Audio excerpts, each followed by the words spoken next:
nie je egocentrický.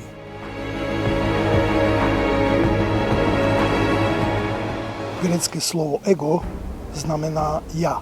Slovo egocentrický teda znamená, že ja som centrum uprostred ostatných v pejoratívnom slova zmysle. Teda ja som dôležitý a ostatní sú mi ľahostajní, postrádateľní a nepodstatní.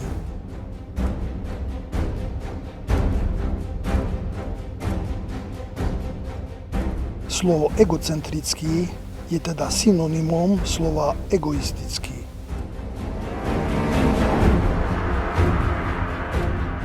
Hospodь Boh, stvoriteľ sveta, nie je ani nemôže byť egocentrický, ani egoistický, pretože nie je sám. Teda nie je jediné ego. Ale Hospodь Boh sú tri Božie osoby. Boh Otec, Boh Syn a Boh Svätý Duch. Teda sú tri ega. Je to spoločenstvo troch osôb. A i keď je len jeden jediný, je trojjediný. Sú tri Božie osoby. Hospodь Boh, jediný Hospodь Boh, ako bolo už povedané, nie je sám. Sú tri Božie osoby, to jest trikrát ja. Nie je jedno ja, ale trikrát ja.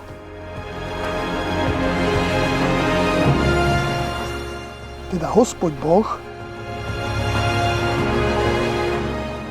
jediný Hospodь Boh, nie je sám. Sú tri Božie osoby. Trikrát ja. Nie jedno ja, ale trikrát ja. Tri Božie osoby, to znamená trikrát ja, sa navzájom ľúbia nekonečnou mierou a nekonečným spôsobom.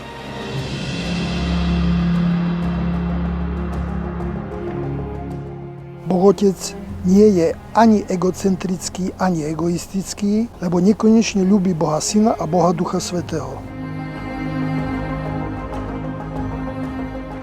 Takisto Boh Syn nie je egoistický ani egocentrický, lebo nekonečne ľúbi Boha Otca i Boha Ducha Svätého.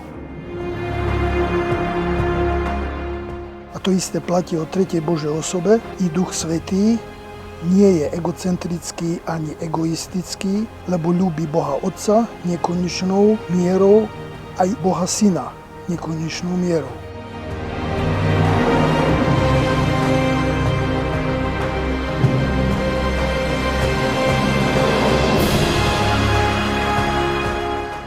Preto Boh nie je a nemôže byť egocentrický ani egoistický.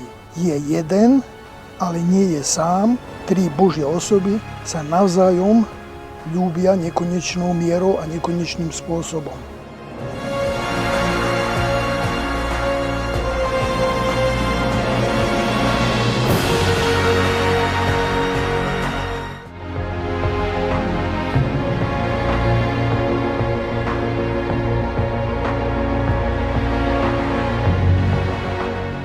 Hospodь Boh nie je egocentrický ani egoistický, nie len preto, že sú traja, to je tri Božie osoby, Boh Otec, Boh Syn a Boh Svätý Duch a ľúbia sa navzájom, ale aj preto, že miluje všetkých ľudí a to až natoľko, že zomrel za nich na kríži.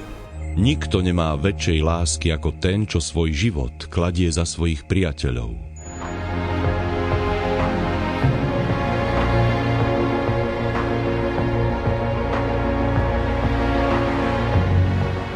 Egoista miluje len seba a nikdy by nezomrel za niekoho iného. Sväté písmo hovorí, Boh tak miloval svet, že dal svojho jednorodeného syna na smrť, aby nezahynul nik, čo v neho verí.